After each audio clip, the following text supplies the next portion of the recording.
ಎಲ್ಲರಿಗೂ ನಮಸ್ಕಾರ. ಇಂದು ನಾವು ಡೆಂಗ್ಯೂ ಜ್ವರದ ಬಗ್ಗೆ ತಿಳಿದುಕೊಳ್ಳೋಣ. ಇತ್ತೀಚಿನ ದಿನಗಳಲ್ಲಿ ಡೆಂಗ್ಯೂ, ಚಿಕನ್ಗುನ್ಯಾ ಮತ್ತು ಮಲೇರಿಯಾ ಜ್ವರಗಳು ಅತಿ ಹೆಚ್ಚಾಗಿ ಕಾಣುತ್ತಾ ಇದೆ. ಇದಕ್ಕೆ ಅತಿ ಮುಖ್ಯವಾದ ಕಾರಣವೆಂದರೆ ಮಳೆಗಾಲ. ಈ ಮಳೆಗಾಲದ ಸಂದರ್ಭದಲ್ಲಿ ಸೊಳ್ಳೆಗಳು ನಮ್ಮ ಸುತ್ತಮುತ್ತಲಿನ ಪರಿಸರದಲ್ಲಿರುವಂತಹ ತೆಂಗಿನ ಚಿಪ್ಪು, ಟೈರ್ ಮತ್ತು ಇತರ ವಸ್ತುಗಳಲ್ಲಿ ನೀರು ಶೇಖರಣೆಗೊಂಡು ಅದರಲ್ಲಿ ಮೊಟ್ಟೆಗಳನ್ನು ಇಡುತ್ತವೆ.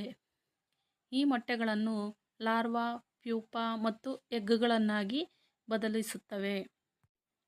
ಇವು ಸೊಳ್ಳೆಗಳಾಗಿ ಬದಲಾವಣೆಗೊಂಡು ತಮ್ಮ ಸಂತಾನೋತ್ಪತ್ತಿಯನ್ನು ಹೆಚ್ಚಿಸಿಕೊಳ್ಳುತ್ತವೆ.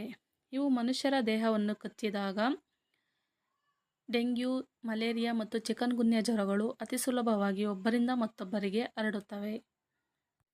ಈಡಿಸ್ ಈಜಿಪ್ಟ್ ಅನ್ನುವಂತಹ ಒಂದು ಹೆಣ್ಣು ಸೊಳ್ಳೆಯು ಮನುಷ್ಯರ ದೇಹವನ್ನು ಕಚ್ಚುವುದರಿಂದ ಡೆಂಗ್ಯೂ ಜ್ವರವು ಬರುತ್ತದೆ. ಡೆಂಗ್ಯೂ ಜ್ವರದ ಅತಿ ಮುಖ್ಯವಾದ ಲಕ್ಷಣವೆಂದರೆ 2 ದಿನಕ್ಕಿಂತ ಅತಿ ಹೆಚ್ಚು ಜ್ವರ ಕಾಣಿಸಿಕೊಳ್ಳುವುದು. ಜ್ವರದ ತೀವ್ರತೆಯು 104 ಡಿಗ್ರಿ ಫ್ಯಾರನ್ಹೀಟ್ ಅಥವಾ 40 ಡಿಗ್ರಿ ಸೆಂಟಿಗ್ರೇಡ್ಗಿಂತ ಅತಿ ಹೆಚ್ಚಾಗಿ ಇರುತ್ತದೆ. ತಲೆಯ ನೋವು, ಕಣ್ಣುಗಳಲ್ಲಿ ನೋವು ಮತ್ತು ಕಣ್ಣಿನ ಹಿಂಭಾಗದಲ್ಲಿ ನೋವು ಹಾಗೂ ಮೂಳೆಗಳ ನೋವು ಅತಿ ಹೆಚ್ಚಾಗಿ ಇರುತ್ತದೆ. ಇದನ್ನು ನಾವು ಬ್ರೇಕ್ ಬೋನ್ ಫೀವರ್ ಅಂತಲೂ ಸಹ ಕರೆಯುತ್ತೇವೆ. ಮತ್ತು ಎರಡನೇ ಲಕ್ಷಣವೆಂದರೆ ಮೂಗಿನಲ್ಲಿ ರಕ್ತಸ್ರಾವ ಕಾಣಿಸಿಕೊಳ್ಳುವುದು ಹಾಗೂ ಅಲ್ಲಿನ ವಸಡುಗಳಲ್ಲಿ ರಕ್ತಸ್ರಾವ ಕಾಣಿಸಿಕೊಳ್ಳುತ್ತದೆ ಮತ್ತು ಜೀರ್ಣಾಂಗದಲ್ಲಿ ರಕ್ತಸ್ರಾವ ಅನ್ನುವುದು ಕಾಣಿಸಿಕೊಳ್ಳುತ್ತದೆ.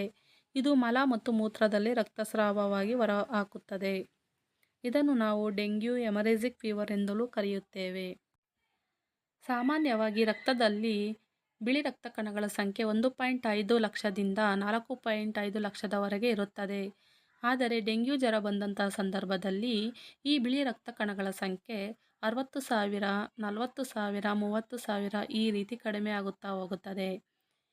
ಇಂತಹ ಸಂದರ್ಭದಲ್ಲಿ ಡೆಂಗ್ಯೂ ಜ್ವರದ ತೀವ್ರತೆಯು ಸಹ ಅತಿ ಹೆಚ್ಚಾಗಿ ಆಗುತ್ತದೆ.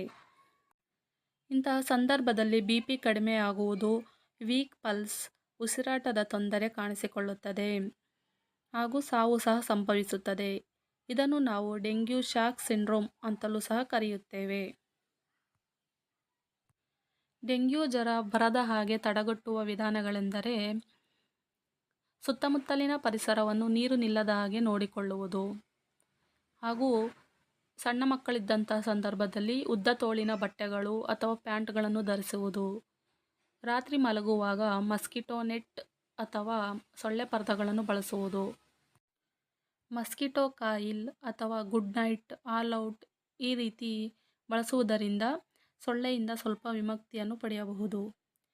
ಈ ವಿಡಿಯೋ ಇಷ್ಟ ಆಗಿದ್ದಲ್ಲಿ ಲೈಕ್, ಶೇರ್ ಮತ್ತು subscribe. Thank you for watching.